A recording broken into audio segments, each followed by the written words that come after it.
Theo, I'm a big fan, man, but we don't do intros here. We do dynasty trades to start, though. 12 team Superflex PPR 1.75 tight end premium start 10. Are you going Bryce Young in a projected mid 24 first or Kyler Murray in a projected mid 24 second? Go ahead, man. I love this one to start out because we were talking a little bit in the pre-show. Kyler Murray is somebody we talked about on the Sonic Truth podcast this morning. I feel like I'm super excited about Murray coming back, but I think the range of outcomes is wild. He could come back and just smash and put up, really strong points per game and, hold on in Arizona as the franchise QB. He could come back and struggle and we say, oh man, he lost his mobility, the surgery caught up with him, or he could be on another team and we don't know which team that would be. So I'm going to say, even though Bryce Young's not somebody who gets me super excited, he's safer. And with that 2024 mid first, I'm going to get access to potentially a quarterback riser, and I'm also going to get another shot at Bowers. So I'm going to take the Bryce Young in the first over Kyler and the second. Yeah, I will as well. As long as the league values picks, I will take the Bryce Young side. Kyler, it's funny. I scroll down on a bunch of my rosters. I'm probably in too many leagues, and I see that Kyler's just been hanging out there on IR. I'm like, ooh, all right, welcome back soon. I guess it's looking like what week against the Browns? Is that week 9? Is when he's trying to come back? I think I want to say that was the latest, but there are question marks. His contract, I think it's not until like 2025 or whatever, until they would have a reasonable out to be able to cut them without it being a brutal dead cap hit. But talk to me about where Kyler's at in terms of like there were trade talks and whatnot, but he just signed a big old extension.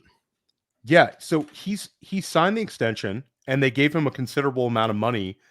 Um, I think that's what Arizona wants. Is Arizona wants it to work out, and I think going with Josh Dobbs, it seems like they probably had a plan here because this Drew Petzing offense seems tailor-made for Kyler Murray. Dobbs has had like 4 games with over 45 yards rushing. They didn't get rid of Hollywood Brown. They drafted Michael Wilson. So I don't know. It seems like maybe behind the scenes, they were way more bullish about Kyler Murray than people in fantasy where we all kind of downgraded him and had injury concerns and all that. So Right. there was people even like 3 weeks ago saying he's not going to play at all this season. And then we hear the chatter and all of a sudden he's back and it's wild. The chance to see him in week 9, I love it. I think he's going to be a big factor in the second half of the year. So I think Arizona wants it to work out. That's the easiest way to go about things. Right. As much as we like these guys like Caleb Williams and Drake May, you're kind of starting anew with Murray. If he comes back healthy in a stronger organization, get rid of Kingsbury and have somebody who seems to kind of understand what they're doing. I think that's the way they're going to go. So They definitely showed you organizationally they like him with the amount of money they gave him. Yeah, and Shane always says he's always he's a top 8 quarterback every time he's played, and the fact that he'll probably be a first round startup pick, come sure. Next year, or at least right there on the turn. So let's go to this trade as well. So 12 team Superflex PPR, this time no tight end premium, start 10, Sam LaPorta or Puka Nacua? No tight end premium. The logical choice is probably Puka Nacua, but in a start 10, if I have a chance to have the tight end 1 overall in Dynasty in a start 10, I'm going to be able to find wide receiver points in a start 10, more so than a 14 or a 12 teamer. I don't know. I want to say Sam LaPorta, but I think I'm jaded towards the fact that I'm ahead of on. I just think LaPorta is just such a stud. And having that tight end 1 overall means a lot to me. Whereas I think Puka is going to settle in at a level that I think I can replace more easily than the tight end 1 overall. So crazy as it is, I'm going Sam LaPorta. So you do think he's the tight end 1 overall, huh? It sounds like it's not a question for you. I've had this argument. So Alan Seslowsky has the whole trade for argument. And it's like, if I'm logically ranking guys, I probably put TJ Hawkinson, Mark Andrews ahead of LaPorta. But when it comes down to it, on my own dynasty teams, I'm not trading you LaPorta for either one of those guys. So I've got to have him ranked as number one. He's checking off all the boxes. The guy's a stud. Shout out to our boy Scott Connor. I know he's a little short for a tight end for Scott, but everything else he's just incredible. So I love Puka Nacua, but at the end of the day, LaPorta is going to be a bigger difference maker for me long term, I think. Yeah, I think that's the key there is in this format, you're making a bet that Sam LaPorta is going to be a difference maker in that position, because normally you've got a couple names, Kelsey and Andrews, and Hawkinson performs as well, and then it just gets so gross and so flat. You've got a million like Goddards and Ingrams and all, but yeah, it's just making a bet. If Sam LaPorta can be a difference maker, and I like how you said with Puka, you feel like you'd be able to replace his points more easily. He's more replaceable than a potential, tight end one in Dynasty, or at least a tight end who's got a lot of juice. Yeah, that's 100%. nice. When you've got a liquid asset in the tight end position. So let's get a little baseline on you here, Theo. So how many Dynasty leagues do you play in? I am in too many Dynasty leagues. I had somebody call me out in an FFPC message board. I didn't even realize I was in this many. I have 29 in FFPC. Ooh. And then I have a few here and there, private leagues, a couple on Sleeper, a couple on MFL, and then one we do on like RTS Sports, which is actually a pretty strong league I'm in. So it's gone off the rails. It's really off the rails. I had planned on cutting back big time on my Dynasty teams, but every time I looked at these teams in the summer, I'm like, I could make money on this team. I'm close on this team. I can't get rid of this team. But now that I'm in season, I kind of wish I would have cut it by at least 10%. Sure. But it's a labor of love, and it's a lot of fun. And like I always talk about with Dynasty is, you have multiple managers who are not trying to win. So you already have a little bit of an edge if you're going for it. And then you also have people who don't know what they're doing. And I think during all the COVID, you had a bunch of people jumping into Dynasty that maybe didn't necessarily have a history in it. So I don't know. It's hard to get out of these leagues, but I'm in way too many. But I love it. It's a year-long process, and I do a lot of redraft. I do a lot of best ball, but Dynasty is the one that kind of stirs the drink. So what kind of Dynasty player are you? You mentioned like aggression and how some people aren't trying to win. Typically, what is your style? Do you like to consolidate depth and get hammers and try to win it? Like your first? Yeah, you can have my first. What type of player are you? I'd like to say that I'm kind of open-minded, and I won't pigeonhole myself until the startup. And I think the startup will kind of, sway the way I'm going with it. I like to build well. I don't want to trade, future first unless I have to. So I'd like to say I'm pretty neutral with it, but I do have a couple of teams that I've gone for it early on. And it turns into a kind of a mixed bag. I think you can get greedy during a startup and then kind of regret it a little bit, and then you're kind of playing catch up. I think the best way of going about Dynasty is not fully win now, but win now enough where I'm drafting enough youth. I'm having enough trade equity with the picks that I haven't traded away. I'm trying to pick up little trades here and there. I love listening to Scott when Scott talks about his theories on Dynasty, where the whole Scott Connor pivot where I could trade you a running back for a running back and get your future first, and it looks like it's a downgrade. Right. I think he's really sharp with that. And I think that's kind of what I've tried to do. We've also talked about the fact that once in a while you get into a startup and everyone's trying to trade for first. So maybe it's everybody's trying to trade down and get those future first. So those kind of leagues, maybe you get maybe you get the edge by actually going for it that year. So I think that you kind of let your league kind of sway you into the best possible build. Sometimes that turns into not quite a productive struggle, but somewhat productive struggle where I'm collecting picks. Sometimes it means I'm going for it. And then in terms of trading, I think I'm pretty aggressive with trading. I want to be involved in a lot of trades. I want to be kind of open-minded towards making deals. And yeah, I'm active. I'm about that life when it comes to Dynasty. Yeah. Love it, love it. What's your favorite format? So number of teams, super flex, any premiums added? I love tight end premium. I've gotten used Mhm. to it with the FFPC, and then a couple of my other Right. leagues are tight end premium.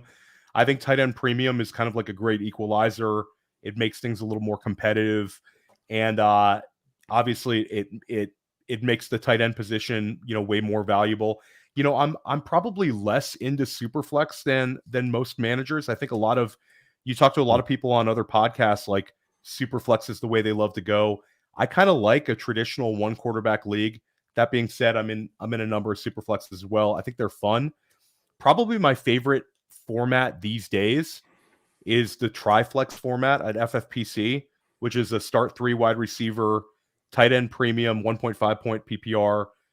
It's a super flex, and then you have 2 extra flexes, and you don't have any kickers or defenses in that format. I just love the Triflex. Right. It's been a lot of fun, and I've done pretty well in that format, and I think it's like a perfect way of playing Dynasty. I'm a wide receiver guy at heart, and Mhm. the position is definitely more important in Triflex. So it kind of goes hand in hand. Yeah, it's funny. Shane and I never knew what triflex meant. Shane was always like, "Oh, that means you could start 3 quarterbacks." Yeah. But I think we're we're learning right now that what triflex really is. Yeah. Yeah, I was always like, oh yeah, I've got a couple low. I played a couple triflexes. No, I played a couple leagues where I can start 3. Okay, so we got 91 folks in here joining us Oh, very Theo nice. on a Friday night. Very very lovely. Hit the like if you are in here. Easiest way to help out the channel. But let's move over to the crowd. What do you say? So we had a question in here from Ethan. He got in at 11:16 this morning to throw it in. I always try to hit the early birds. 12 teams start 9, 1 QB, 1 and 5 start this year. Quarterbacks are Lamar and Kenny Pickett. Wide receivers Tyreek, Olave, Watson, Elijah Moore, Romeo Dubs, Shaheed, also OBJ is listed. Running backs Gibbs, Antonio Gibson, Zeke, Gainwell, Charbonnet, Kendre. Tight end, we're looking at Cole Kmet, Likely, Mayer, and Chig. The second part is he has 224 firsts and 3 and 25. The only offers he's gotten for Hill are 2 firsts and a second, mid late in 24, or a 24 and 25 first, I guess. So teams that could do a young wide receiver plus are also bad. Do I just take the picks or hold out? Okay. So basically, it sounds like he's got an offer for Tyreek Hill. It's 2 firsts and a second. And this is his team. So if we're trading away a hammer, does it make sense? It doesn't look like this team can win. So, Well, I would say this. I would say he's got some outs for next year with Jahmyr Gibbs, and then we don't know what the future holds. In 2 months, we might be looking at Zach Charbonnet and Kendre Miller in a way more positive light. mhm, Things sure. happen in fantasy football. So I don't know if I'm necessarily going to get rid of Tyreek Hill for that, because I think that with this roster, he's 1-5 now, but with Lamar Jackson, Olave, Tyreek Hill, if those running backs take a big step up, then I think his team could turn into a contender next year. If I knew that one of if I knew that the picks were going to be a little earlier for Tyreek Hill, I would do it. I just hate the idea of trading Tyreek Hill and ending up with like the 107 and the 108, Mhm. and it doesn't necessarily work out. Where I think Tyreek Hill, the way he looks now, I think he's got 2 more really, really good years left in him after this season. He's aging very gracefully. He's in a Oh, yeah. wonderful system, and he's so technically skilled. People look at, the big explosive plays, but he's just so dynamic as a route runner. I think he's really insulated for next year. I mean, there's a scenario where Tyreek Hill is the 101 next year. If he goes for 2,000 smashes, Tua finishes the year healthy, and everybody's happy, Miami wins the Super Bowl, he's the 101 next year. You might be able to get more waiting to move Tyreek Hill like during your rookie draft than necessarily doing it right now, checking out 6 weeks into the year. Yeah, in that format, 12 teams start 9, 1 QB. Like you're saying, if you end up with later firsts, or yeah, even a first that's not Marvin Harrison Jr., that's not top 3, you're taking an L unless you hit on those picks. So that may not be the right type of trade that we'd be looking at. Especially, let's answer this one, and then I'm going to switch topics, talk about good old running backs. John has an inbox trade, so Theo, like it sounds, this is just sitting in sleeper. Let's help John make a decision here. 12-team Superflex PPR, 1.5 for running backs, 2.0 for tight ends, start 10. John says he's rebuilding. Give LaPorta, get Garrett Wilson. So here's a good cross positional one here. I see Noah Blum in the chat. Noah Blum is a league mate of mine in a couple leagues, and I split one team with him. And we had this trade. Somebody in our league, who's a very successful dynasty player, he offered up Garrett Wilson for LaPorta in an FFPC league. So I was like thinking about this one all day. God, as much as I talked about Sam LaPorta, I love Garrett Wilson so much. Right. I'm probably taking the Garrett Wilson side here. I just think Garrett Wilson at the end of the day might be the wide receiver 3 in Dynasty. And I think he's a difference maker type talent. He's incredibly insulated. So as much as I like LaPorta, the 2 tight end, the 2.0 for tight ends and 1 in full PPR for Wilson. Yeah. I'm gonna pivot over there. The fact that it's the two for tight ends, as much as I love Garrett Wilson, that sort of tight end premium is just wild. I think you've got to lean to LaPorta in that one, even though it's very painful for me to say that one.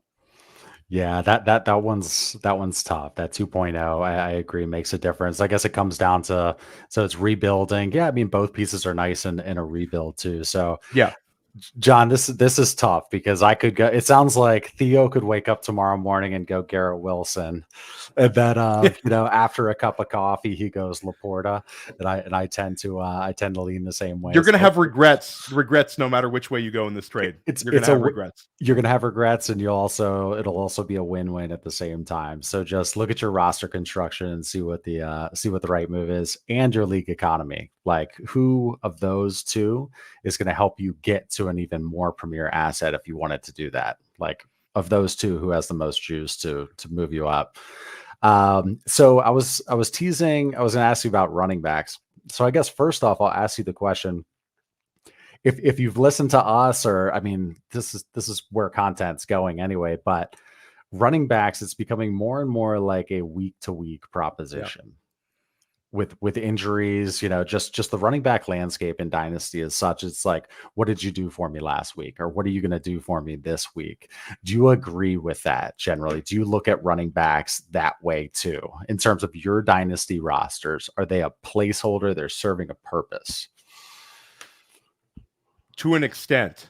I think there's certain running backs that are special and are more insulated than others. But I've heard Scott make this same argument. It's why we're always constantly looking to pivot off of these guys. And there's, like you said, I mean, guys pop up every single year where they're scoring a lot better than necessarily their trade equity in Dynasty. Like guys like Kyren Williams, guys like Raheem Mostert. It's not just this year. We see it in multiple seasons where you think about like the big Fournette years in Tampa, how cheap he was versus his production. I mean, it happens every single year. So I do think to an extent it's correct.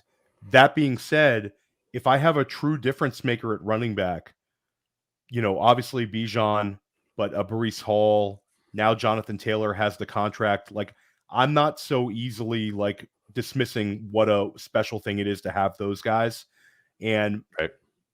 But I think there's something to be said with that. And you also have the fact that a lot of fantasy managers do not know how to handle older running backs. The windows have been longer than we thought. And I know that there's been a couple of special classes of running back where, it's been atypical. But these guys are aging a little more gracefully, let's say.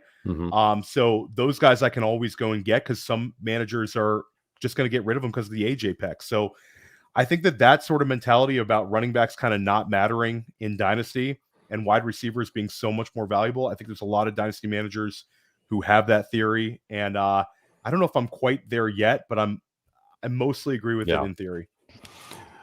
Yeah, I agree with you too. There's a couple difference makers at the position. It's almost like kind of like tight ends. If you have the top two or three, then you're happy. You've got a hammer. But other than that, it's very fluid. It can get flat, and injuries, all of that. But I guess I'm trying to figure out what's next, right? Because everybody, like in our leagues, and you may experience this too, but you try to move off of a top tier running back and tier down and get a first on top, and people just aren't biting because people are starting to all think that running backs are that soccer are scary. So what's next? I mean, is the market going to overcorrect, or what's going to be the new angle that we could look at with Dynasty? That's a great question. I don't know if they're necessarily. I think when you start overcomplicating matters and trying to look for angles in like these startups, I think that the angle that we've seen recently is everybody wants to move back and collect future firsts. I think as we move along, that's going to continue being a thing, and you're also going to see the running back position kind of de-emphasized. So you could potentially trade down and end up with two hammer running backs in a startup way more easily than you could have in years past. It's a more dangerous build because, like you said, the lasting value of these running backs, it shortens your window, maybe.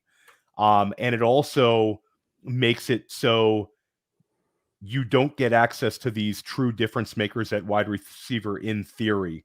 But I think that's going to kind of be the case. You saw it a little bit this year in redraft, where the wide receiver position became so emphasized that certain managers were like, okay, I'm gonna be okay with this. I'm gonna go running back. It's kind of burned them in redraft. But I think in Dynasty, in theory, it could have worked. Like you saw where a Breece Hall was falling in Dynasty startups this summer. You saw where Ken Walker was falling in Dynasty startups this summer. Travis Etienne was falling in these Dynasty startups. So I think that could be a thing this summer where people want to zig where others zag. Again, it's a more dangerous way to do startups, but at the end of the day, you might be in a position to win your league for the first 2 years if you end up with two of these 20-point per game running backs that are like unicorns. And in years past, you wouldn't have been able to do that in a startup.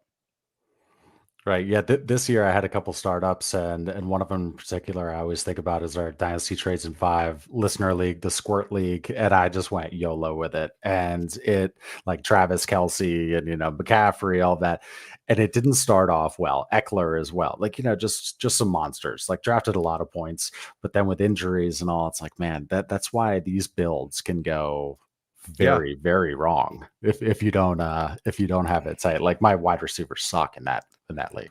Brutal. Go get yourself a Thielen for a month. Go get yourself a Thielen. Right? Yeah. I know. It's such a crazy game, man. What was I going to ask you? Well, let's see running back wise then with this tier down. So we had asked this the other day. It was Jahmyr Gibbs and a mid 24 first, or Breece Hall and a 25 second. Gosh, I wish you would have asked me that like a month ago. I would have been all over the Jahmyr Gibbs side. Yeah.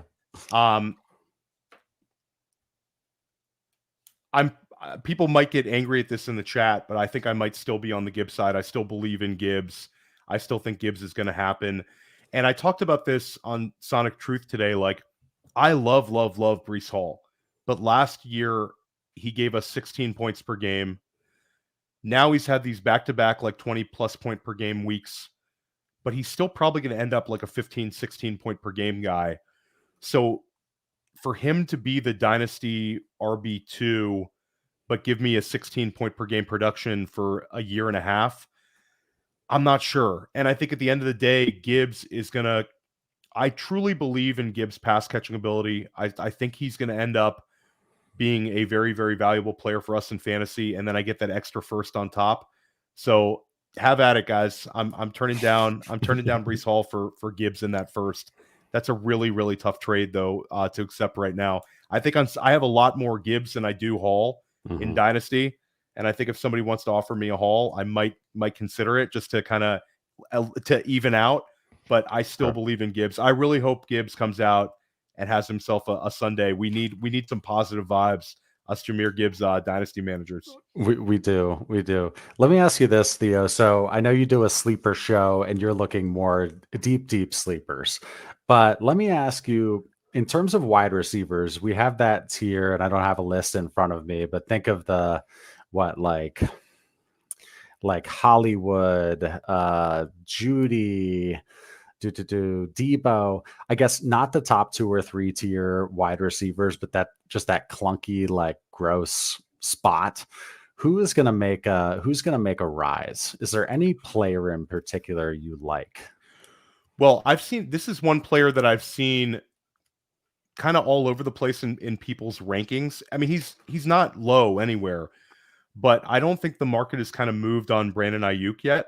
Mm-hmm. Like, I think Brandon Ayuk is closer to being a, wide receiver 12 overall than he is being wide receiver 26 overall. And I think the market is kind of him and Debo in some dynasty rankings are like literally neck and neck. I know at Player Profiler we have Ayuk and Debo close. I just think by the end of the year, Brandon Ayuk is going to move up, and that would be a guy that I would try to, find my way to add in as many leagues as possible. He seems to have a real connection with Purdy. He seems to have the most spike week potential, and these hits are really starting to catch up with Deebo Samuel, where Deebo Samuel is 28 and a little bit over 28, but it feels like a 28 that's taken a lot of knocks, and his style of play, it's that style of play where he's constantly trying to get the yak. He's fighting through tackles. That I worry about. So I think Ayuk would be the one I try to get. There's a great argument for Hollywood Brown, but Hollywood Brown does, with the Kyler Murray coming back, and Hollywood Brown was wide receiver 6 through 6 weeks last season with when he, when D-Hops wasn't there. So the idea is if he gets this target share with Kyler, Hollywood's the guy you want to go get. I don't know, because Hollywood doesn't have the contract insulation. So for me, it's Brandon Ayuk. Brandon Ayuk's the one I want to go get in a bunch of leagues. I traded one Brandon Ayuk this past offseason, and I regret it all the time. Do you recall the trade? I do. I traded him for James Cook and the 201 in an FFPC league. Okay. And I took Kendre Miller at the 201. That could have been, and I have a ton of A-Chain. Like, I'm an A-Chain guy, but I tried to get a little bit of Kendre as well, right in that range. And it's TBD on that trade. But if I could do it over again, I would have liked, holding on to Ayuk in that league. It just looks so good to me. So A-Chan, he was obviously smashing, and now he's injured. He still seems to have a pretty solid market. But let's say in a trade here, and we'll assume again the 12-team PPR, start 10. Would you go A-Chan or Devontae Smith and a second? I'm going A-Chan. I think he's awesome. And I love Devonta Smith. But what we've seen this year is we've seen a coordinator change in Philadelphia, and we've seen A.J. Brown way more targeted, way more alpha-like, way less gray area between like a 1A and 1B. It's definitely a 1 and a 2. I think Devonta Smith is very, very good. I don't think he'll ever be wide receiver 1 overall territory. I think A-Chain could be running back 1 overall if he can stay healthy. He's so explosive. I think that we haven't really seen the pass catching ability kind of unleashed because Miami really hasn't needed to do it. They've been in control of all these games. And I think that's in his back pocket. So I'm going to take I think I'm going A-Chain in that one. Yeah. Yeah, no, I don't blame you. I had in the past sent out a bunch of A-Chan offers when he was at his peak, and then I had to pull a couple of them. I got like stage fright, like for JSN straight up, and I was like, wait, I can do more than that. And then I put it out for Waddle, and it's like, that might like piss the other person off. Like Waddle's probably a little higher, more valued, but my head was all over the place on A-Chan. It's like, what do I trust the process and tear off of him, or is this guy like legit? He's a tricky one. He's a this unicorn. one, yeah, he is. This one is an interesting question from Ethan 22. It's a 12-team Superflex PPR, non-tight end premium, 4 point per passing touchdown, start 9, trade Lamar for the 101. So yeah, I mean, yeah, you think Lamar or Caleb is how you look at that, but it's Lamar or the 101 still. So what are you doing there? Gosh. I might take the 101. I wish we had a little bit more context to his team, but at the end of the day, the 101's the 101, and this is going to be a year where the Superflex 101 is worth a ton.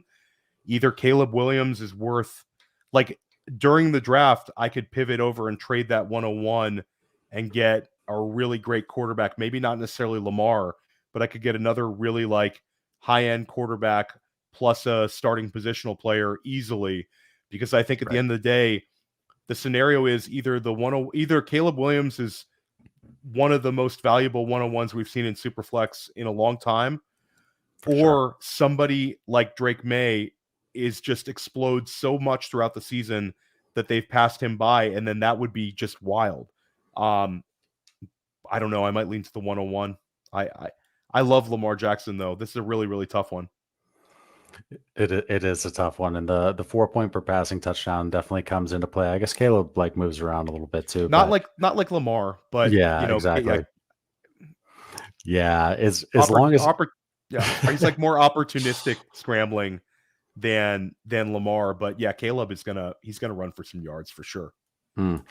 We were doing a spamathon, or Shane, Scott, and myself were doing just a trade barrage. Right, we were just sending out just trade after trade after trade, and it was a good exercise because I got a high level look at my leagues, and one thing I noticed is you really have to keep track of, your leagues where it's max points for and all, because these teams have been really paying attention and they're tanking, and you look at it and you're like, man, my team is kind of trashy, and the best I can do right now is the 104. Like 101, 2, and 3 are spoken for. I couldn't blow my team up enough and be able to catch those picks. So that was just kind of that's something. If you're playing in a bunch of leagues, just do a little peeksy, see what you limited yourself to, like I did in a couple spots.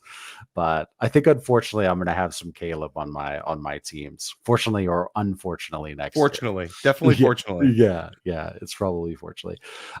So let's go to this. I'm going to switch topics here, and then we'll get back to Dynasty, obviously. But we have a bunch of listeners and supporters.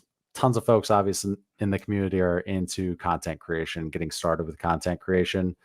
Tell me about your journey to where you stand now with Player Profiler, man. What did it look like? I started out like really grinding. I'll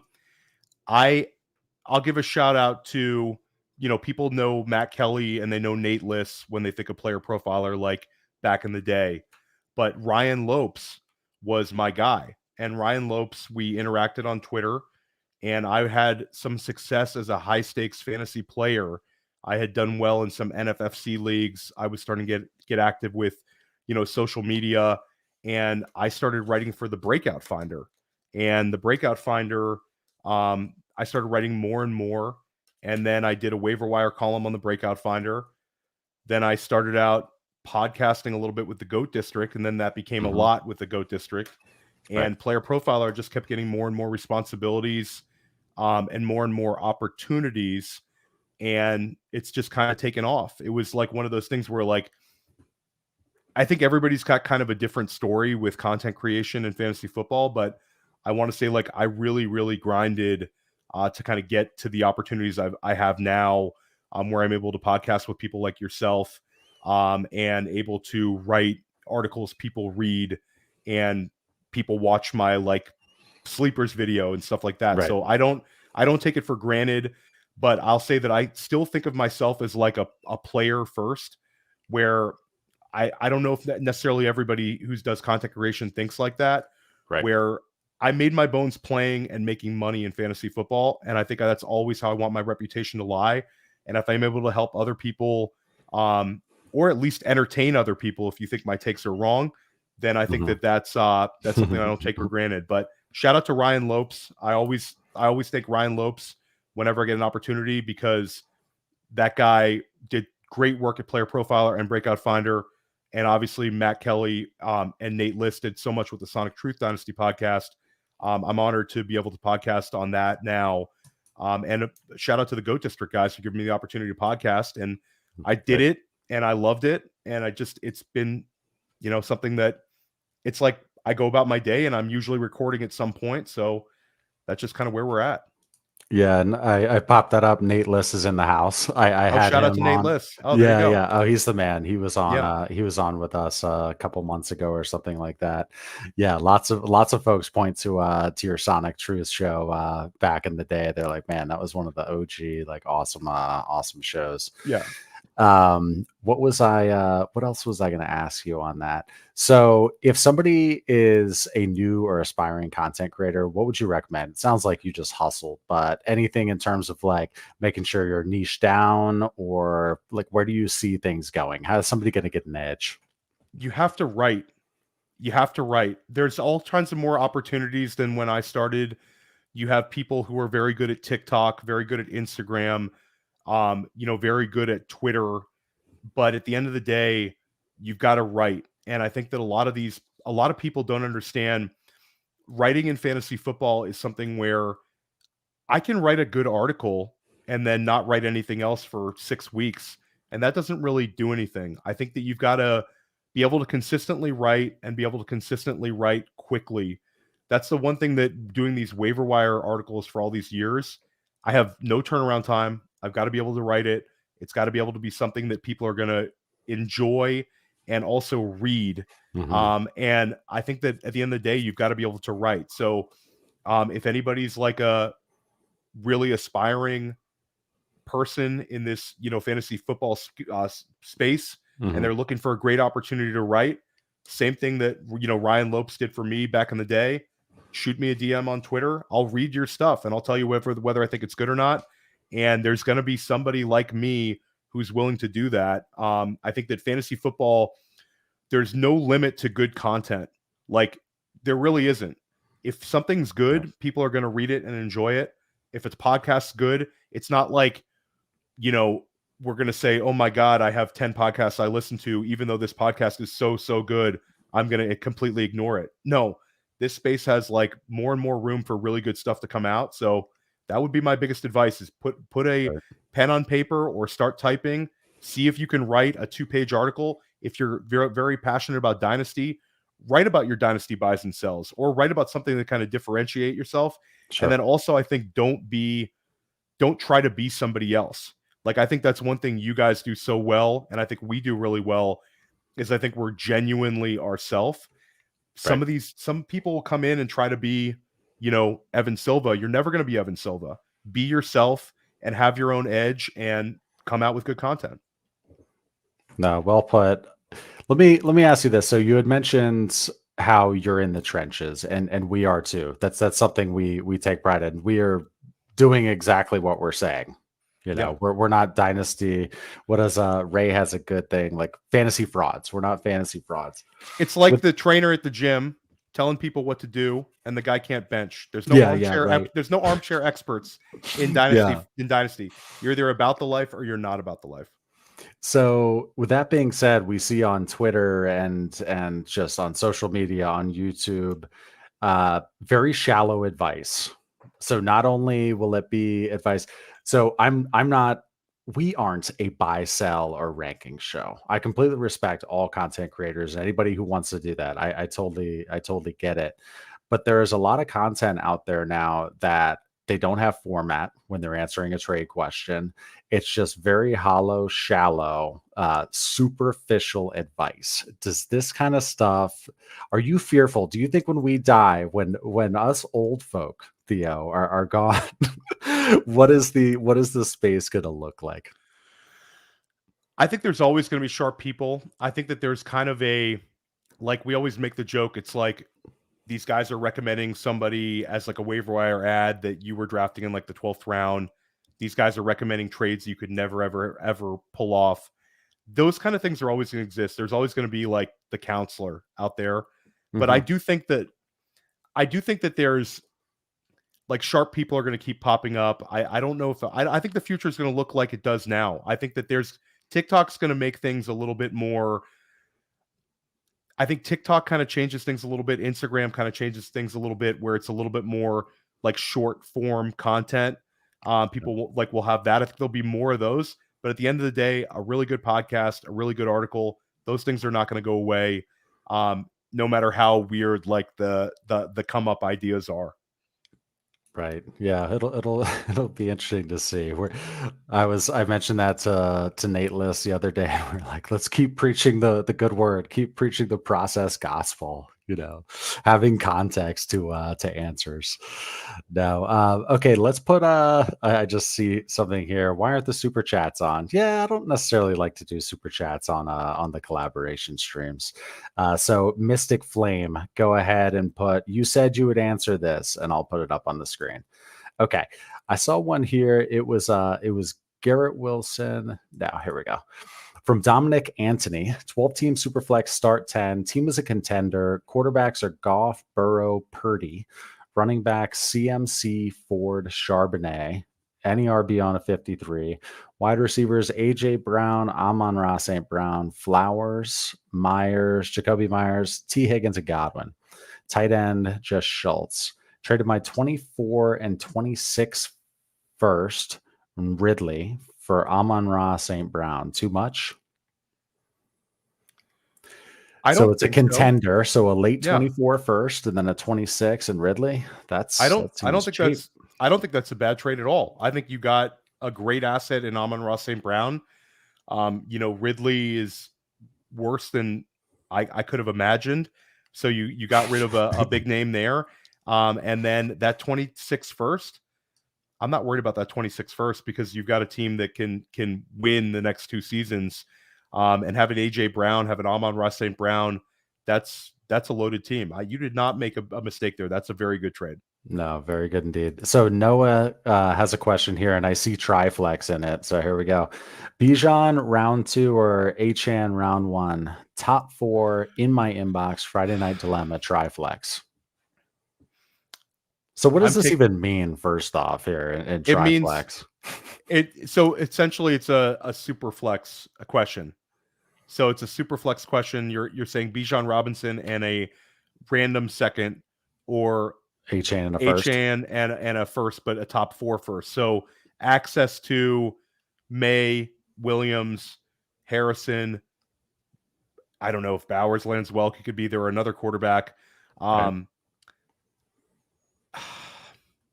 That's a really tough one. I still want to say the Bijan side. I think Bijan is just so insulated right now. Yeah. He's worth so much. I'm probably going to go the Bijan side, but I don't know if that's a process mistake in a super flex here, where I'm going to get a top 4 pick. Plus I'm getting a running back who might outscore Bijan, for the rest of the season when he comes back, provided he didn't lose a step with the injury. Yeah, that's no, I hear you. Yeah. Noah, that's a tough one, man. That is a tough one. I'm going to pull up the StreamYard giveaway tool. So everybody in the audience, if you type in hashtag Theo, so hashtag THEO, all lowercase, I'll hit the drawing and we'll select someone. You'll name a player, an offense or something, and Theo will talk about his dynasty value. We'll rap about that player's dynasty value. So got 2 entries in so far. Hashtag Theo. All right, so let's keep on moving here. Where was it? I just had it start, Theo. I'm not on my when I have Shane with me, he's so underrated, Theo. So he does all the starring on the super streams, and I can kind of just work off of a list. But I have no Shane. It makes me sad. I know the feeling, because I do podcasts with co-hosts, and then you do it by yourself. You're like hitting all the buttons. It's way more stressful and way more annoying. Yeah. So here's Koogski, and that's Gardner Minshew in that picture, actually, Theo. That's I thought that was Koogski for a while. I was like, oh man, he's this like ripped guy with a sword. I was like, rock on. Yeah. But no, Koogski is a man in our Patreon, in our Discord. Thank you, Koogski. 12 team start 10 super flex PPR, no premium, 5-1, first in points 4. Quarterbacks Lamar Jackson, Goff, CJ Stroud. Wide receivers Tyreek, Garrett Wilson, Ayuk, Kirk, Dotson. Running backs Ramondre, Achan, Ford, B-Rob, Pacheco. Tight end Sam LaPorta, Ingram. So the trade is give Stroud, Garrett Wilson, and a 25 first. Get Josh Allen and Stephon Diggs. I think I am going to go Allen and Diggs on this one because I'm 5-1. I'm going to go for the money. And Josh Allen, as much as I love CJ Stroud, and I think CJ Stroud, you're ranking him somewhere right outside the truly elite tier. Call him somewhere around quarterback 6 in Dynasty. Josh Allen is just that guy, and Josh Allen could end up being quarterback 1 again this year. Plus, I get the Diggs. So Stroud in a first for Allen is a good question in itself, and then I also get the fact that I'm getting Diggs this year instead of having Garrett Wilson as a high end wide receiver 2 with his quarterback downgrade. I'm going to get Stephon Diggs, who's going to challenge for wide receiver 1 overall. And I also get that correlation play. I'm probably leaning into the Allen and Diggs side and going for the money. I agree. I like it because you're getting rid of Garrett Wilson. Obviously, he's an asset, a young wide receiver, but you do have Ayuk, Dotson, meh. Christian Kirk is solid. He'll be worth more on your roster than he'll ever be on the trade market. But yeah, I like that. That's an alpha move. Let's get that stack and try to win the ship, win some money. All right, so let's run this drawing here on the giveaway tool. 24 entries. We'll share the screen. It makes it more fun. So share this StreamYard giveaway tool. I see somebody in the chat. Am I a Tank Bigsby guy? I don't hate Tank Bigsby. I didn't know I was a Tank Bigsby guy though. I have to look in the community tab too. Somebody said ask Theo if, and that's all I saw on the preview. But we're gonna hit draw here. The winner, he or she, is gonna have a player or an offense or something for Theo to talk about. Okay, let's see here. The winner, Michael Hergott, Hergott. Michael, put in the chat what player you would like us to discuss. So we'll stop sharing. You ever use that tool, Theo? No, it's super awesome though. It's pretty slick, right? Yeah. Your tool is now our tool because I'm going to take that with me when I leave Dynasty Trades in 5. But by all means, it's StreamYard.com/giveaway or something like that. That's very cool. Yeah, it is cool. So yeah, it was Michael. If you're still in here, drop in a player. Okay. In the meantime, here we go. Perfect. Pitman. Michael Pittman. Go ahead, Theo. I love this one. I wrote about Michael Pittman in I do this 2-minute drill article, which is my biggest fantasy takeaways. And Pittman right now is on pace for 190. And correct me, I might be off by a target or two, but he's on pace for 190 targets. And this is a guy who's just a target magnet. And I think he's very underrated in that sense. I actually had a couple Michael Pittmans that I pivoted over to the Zay Flowers, Jordan Addisons, and I felt super sharp doing it. Now I feel like it could just be it's like a flip a coin whether I'm going to be happy with that in 2 years, because Pittman he's coming off of multiple games this year with double-digit targets. We're talking about a guy that's had 160 target season, I believe 145 to 150 target season as well. And now you're looking at a season where he's going to top that. He's getting truly elite target numbers. And I'm very, very sad that we don't get to see Anthony Richardson out on the field. I know, right? It's completely depressing. It's terrible. Anthony Richardson was a guy that when we're doing the dynasty rankings of player profile, I'm pounding the table, move him up. And then this injury, and it makes you think of guys like RG3 who just couldn't stay on the field. But that being said, they're passing a little bit more now. And Minshew was terrible last week and still passed for over 300 yards. And Pittman is as locked in as it gets. When you look at wide receiver 2s and target share and total targets, Michael Pittman is way up there. So I'm big on Michael Pittman. I think Michael Pittman is an underrated dynasty asset. When you talk about that tier of wide receivers that's kind of like all the same, Michael Pittman's showing it season after season that he's going to have, at the end of this year, he'll have 3 about 150 target seasons under his belt. I mean, that's substantial. And when Anthony Richardson does come back next year, you're going to see the redraft price for Pittman adjusted. This year he fell way too much. He's a steal. But I believe in him, and I believe in his ability to just siphon targets. And it's a receiver with size that's getting well targeted. I'm big into Michael Pittman. So how about this? CeeDee Lamb or Michael Pittman and Ken Walker? Michael Pittman and Ken Walker. Easy.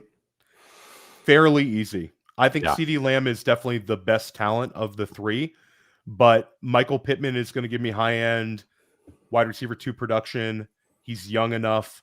And then Ken Walker is a potential top 5 running back this season, and he's gained dynasty value since the start of the year. Yeah, I agree. So here was the question from the community tab. Does Theo believe in Rashad White long-term? I just traded a 25-second and Trey McBride for him. That's the sort of trade that I think you could get away with White. White was a guy that during the summer we moved up. We were like, we had Jared Smola on First Class Fantasy, Billy Muzio and I this past week. And Jared was very high on Rashad White as well this summer. Billy and I were high on Rashad White. Matt Kelly's high on Rashad White this summer. It's been very disappointing. I don't think it's going to really happen. And I think Rashad White is still insulated like a low-end RB2. And we've seen the receiving ability last year, so he's not going to like disappear off the earth, but he's just not nearly as explosive as I thought he was going to be. He's not nearly as efficient as I thought he was going to be. And I had Jim Coventry of RotoWire make some sicko comment this week that he thinks Chase Edmonds, when he comes back, is going to cut into Rashad White. And that just made me like completely sick to my stomach. Yeah. But in non-tight end premium, going with McBride and a second for White, it's probably even, because at the end of the day, Rashad White could end up somewhere in RB2 land. He's not like young, but he's young enough.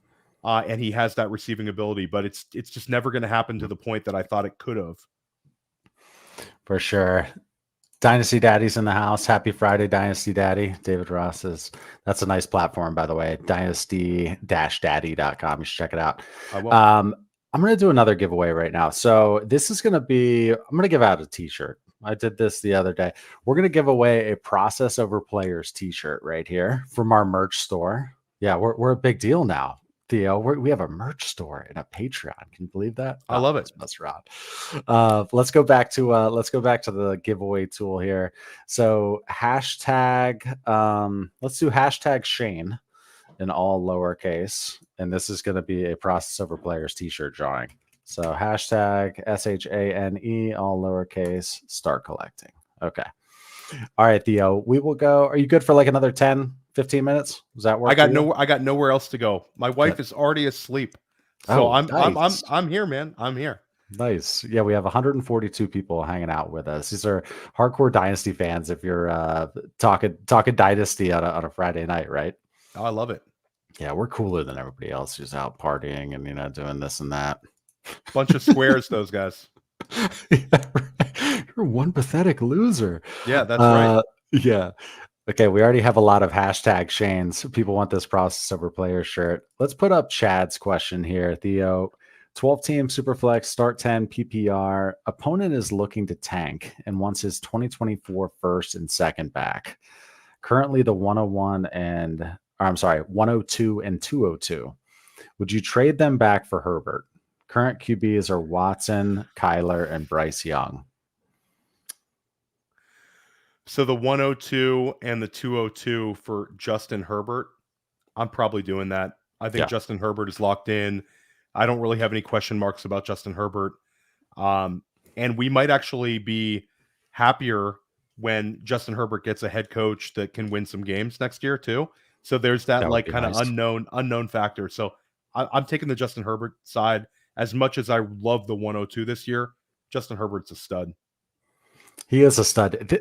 This is a question for you. So he would be left with Herbert, Watson, Kyler, and Bryce Young. Okay, so a nice QB room there. I'd like to have, I mean, sure, I like to look down and have a QB room like this, but I personally have always struggled when I have a nice stable like this to trade them away. You say to the league like, "Hey, I'm able to trade you a QB without getting one in return."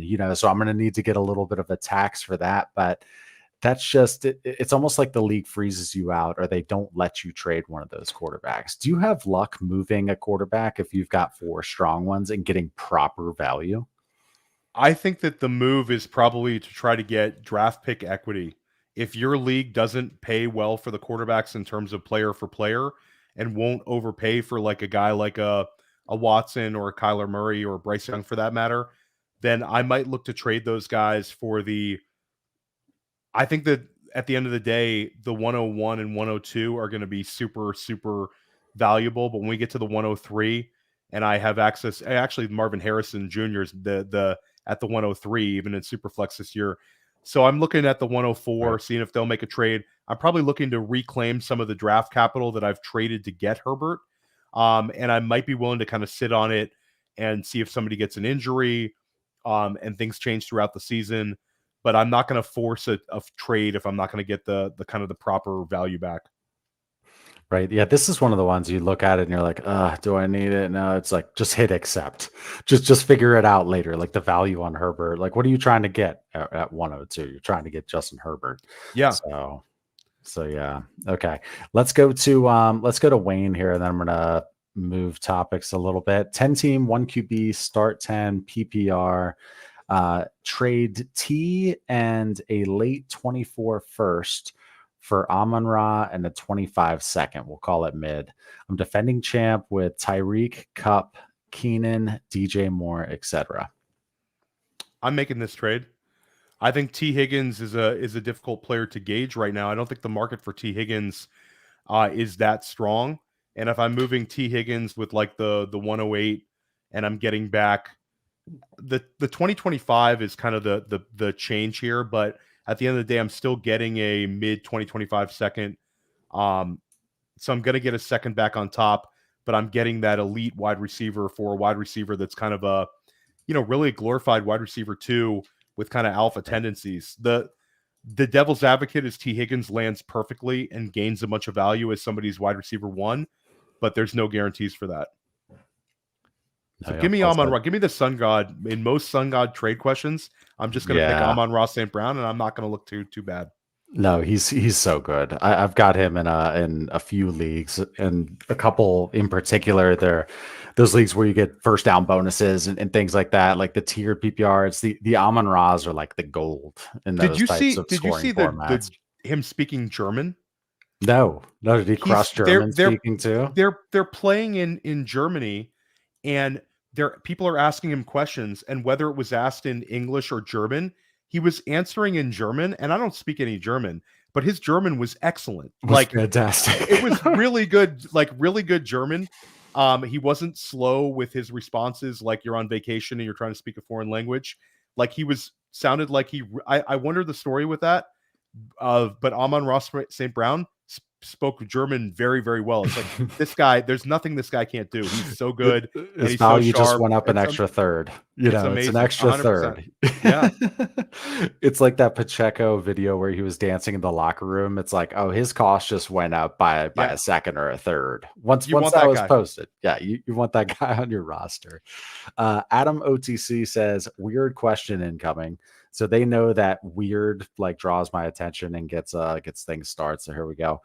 Midseason redraft with keepers drafting after week 7. Lamar in the first or ETN in the 4th. Superflex, it's a 0.25 point per carry. PPR, tight end premium, 10 team start 10. What do you think here, Theo? I think I'm taking ETN in the 4th. ETN right now looks just so locked in. It looks good. he looks great, and I know that it's kind of like, are we chasing touchdowns? Yeah, but he's scoring 2 every week, and they're also using him as a receiver, which they didn't do last year. So like, you tell me I can get that in the fourth. Yeah, I'm taking ETN in the fourth. I think that's fantastic value. Nice. Lucifer. So hopefully, you see, I see this message here. I included my team above, but I'll ask a specific question. So I think this is your team, and then we'll move over to the other one. 12-team half PPR, super flex, tight end premium, start 10, Josh Allen, Jordan Love, Russ Wilson, Cooper Kupp, AJ Brown, Ayuk, Mike Evans, Jacoby, Garrett Wilson, Nuke. Running backs, we're looking at CMC, Javante, Mixon, handcuffs. Tight end, Michael Mayer, Higbee, Njoku, Fant, and Otten. All picks, any moves or stay put.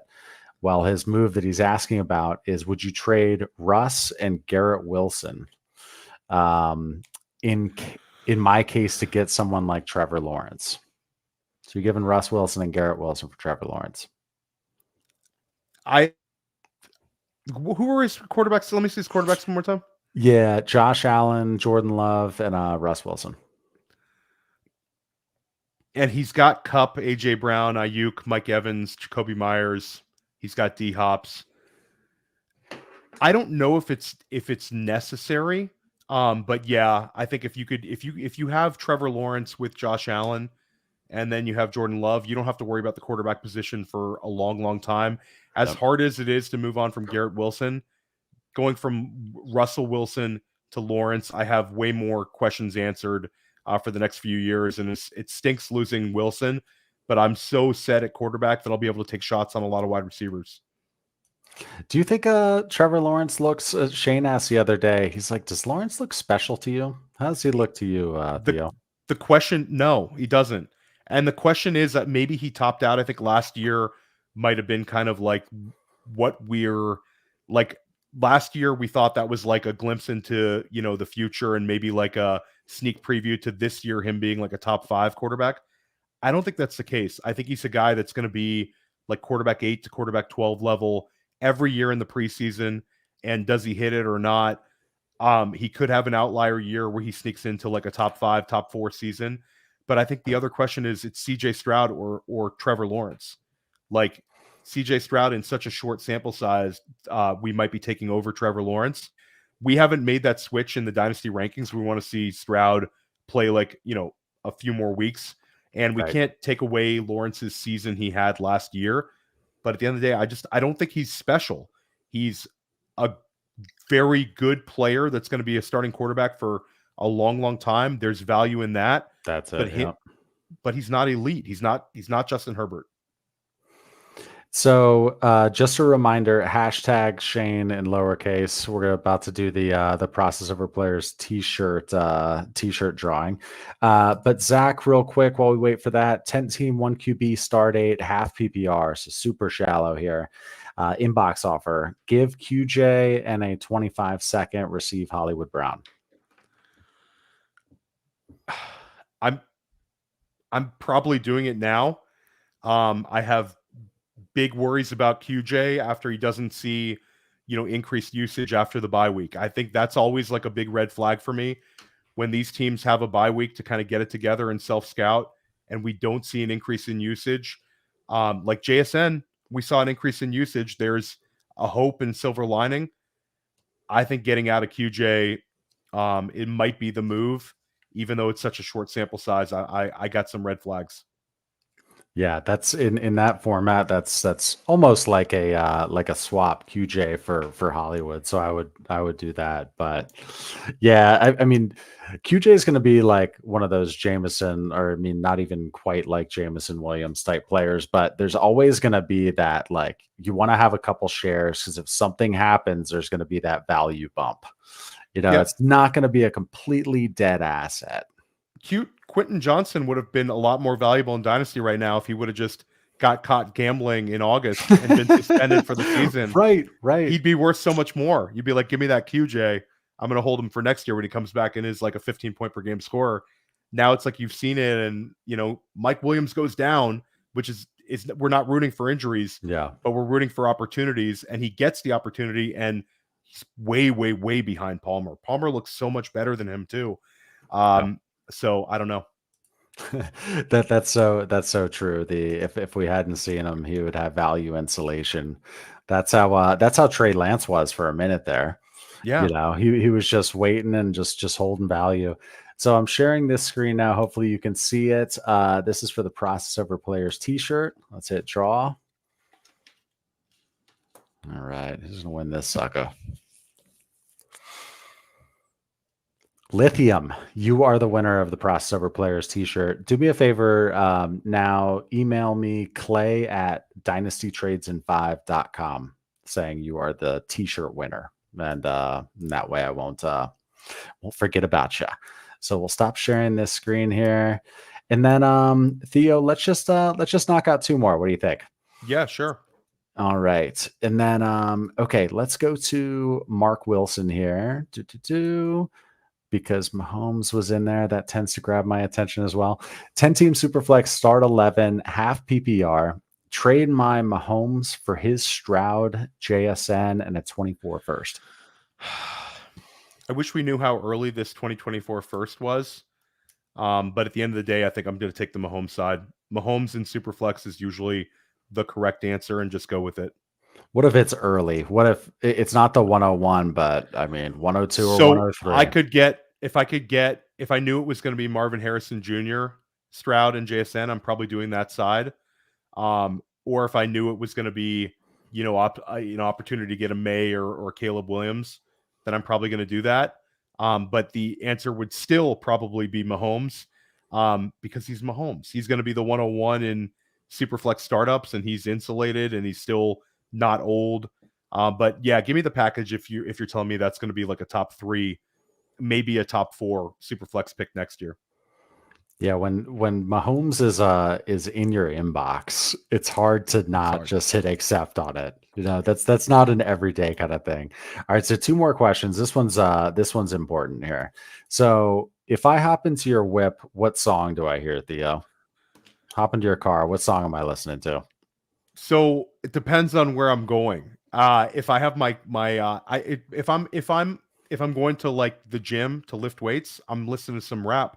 Most of the other time, and I have like I'm 41, so like my rap is a little bit older, like some Jadakiss, some Nas. Okay, there we go. A little bit of older stuff. Same page as me, man. Yeah, so like I did love the most recent Nas CD that dropped. Yeah, it was a really great album. But most of the stuff's a little bit older. Like I have songs in my lifting playlist that are like, older than the guys lifting around me. But I a lot of the times during the season, I'm listening to podcasts when I'm driving around. So in season, like the grind doesn't stop. I'm listening to a lot of the Player Profiler podcasts, just to listen and see how everybody else is doing. And then I'm listening to other podcasts, like yourself and a couple other people that I respect in the space. So like when it's out of season, I don't feel the need to do that. Maybe when it's like closer to rookie drafts, I'm like completely dived in. But this time of year, it's boring. It's fantasy football podcast stuff most of the time. And headphones in though, it's probably some sort of old school rap. Yeah, that's the same with me, man. I was grew up on, was that Wu-Tang Clan? So like 36 Chambers, Nas, Mos Def, old school it's good hip-hop. stuff. Yeah, you're highbrow though. You're dropping Mos Def, so you're like the highbrow, like somewhat artistic hip hop. Oh, okay, yeah. Put some Common in there, some talent, mix some talent. There you go. All right, so I've got the last one here. Start. I thought it was a good trade, and then we'll let you plug. I'm getting roasted in the chat for saying CD instead of album. CD instead of album. That was shout out to person calling me out on that. I should have said album. I'm sounding even older. You should have said CD by compact disc. Let's go with Sean for the last one here. So 12-team Superflex, start 10, rebuild. I traded Breece and Ken Walker for Justin Jefferson. Thoughts? I thought JJ was safer to tank my pick and long-term value. I think it's it's fine. His goal is to get a very high pick. So this certainly makes it so you're going to tank it.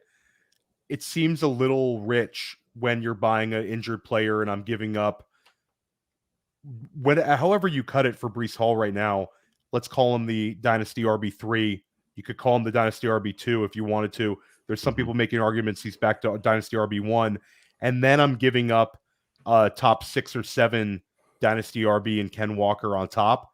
It just seems a little bit rich. I think I could have gotten this trade done trading Breece Hall plus something else that maybe wasn't quite as valuable as Ken Walker. Again, I don't know your league, but it seems like a little bit much to pay for a guy that's on the IR, and we don't really know what the future holds for this season. I think there's a little bit of question marks up in the air, especially if Minnesota keeps losing. So at the end of the day, Justin Jefferson, you're never going to be upset about getting. I just think at the end of the day, if somebody's willing to move Justin Jefferson, they probably would have done it a little bit less than this. Yeah, maybe Sean tried to trade them separately and wasn't having luck. I agree. Having JJ on your roster, that's never a bad thing. But if you're a rebuild, you're trading a couple of valuable pieces for one. So you're doing a 2-for-1 where you would want to do the opposite. But again, I mean, you're getting Justin Jefferson. It's kind of like you said, you're in a rebuild. You don't care. You're getting rid of your running backs. Who cares about what happens this year? I mean, hopefully he just sits. Hopefully he just sits and stays healthy for you. But just sit it out, JJ. Except on teams where I have you, and then I want you to come back. Yeah, those trades right there though will wake up a league. Those are good for a league when they see those 3 names on. Theo, that's all I got, man. We have 152 people in the crowd who are hanging with us. Do us a favor and hit that like. Theo, plug yourself, plug Player Profiler. I will say it is my favorite site when I'm just going to check out stats. Like, I appreciate that. Quick check. It's so clean, easy to look at, fast, awesome site. But you talk about it. Yeah, so you can find all my written work at playerprofiler.com. I'm dropping the waiver wire article. I'm dropping this 2-minute drill, which is my biggest fantasy takeaways. I drop a lot more dynasty articles kind of in the off season, but I'll have a couple here or there. And then I'm dropping my sleepers article towards the end of the week. You can find me on First Class Fantasy, a podcast that I co-host with Billy Muzio on Thursdays. You can find me on Press Coverage, my solo pod. And then you can find me on the Sonic Truth Dynasty podcast. I'm also in the GOAT District. Not quite as much as I used to be, but I'm still in there once in a while during the month. I'll probably be in there like twice a month. And then I have a new Dynasty podcast starting up called Dynasty Life, which I'm dropping tentatively the first week of November, which should be very cool. And then I'm doing Futurecast with Matty Kiwoom, which was Ray Garvin's podcast and also Cody Carpenter's podcast, where we're looking at prospects and we're having on some Devy people and also just some real college football people to try to just dive into this class. We're only dropping that about once a month. And then you can find me on Twitter at the OG Fantasy. And yeah, I'm all over the place at Player Profiler and on Twitter. And yeah, I love being here tonight. Love what you guys are doing. Such a good show. You guys kill it. And it's so easy to listen to. I appreciate that. Yeah, check out everything Theo does. Clearly, you're doing a lot of stuff. You rang off like 19 shows that you're doing. You're like, oh, it's only once a month. It's like, yeah, I would hope so. There's only it's once a month. I can't dive into the college prospects. I'm gonna watch Penn State versus Ohio State tomorrow, but busy with my family. I can't watch every as much college football as I'd like. So it helps to get these kind of guys on, even if you're not really trying to get all Devy. Diving into these prospects like once a month, it keeps us fresh, keeps us ready for these rookie drafts. They're coming up in May, and we're going to be season's going to be over before you know it. We're going to have the Senior Bowl again, and the whole clock continues. it's a beautiful disaster, right? Yeah. No. Thank you for joining. This was a lot of fun. Everyone in the crowd, thanks so much. And yeah, we'll catch up with you next time in the stream.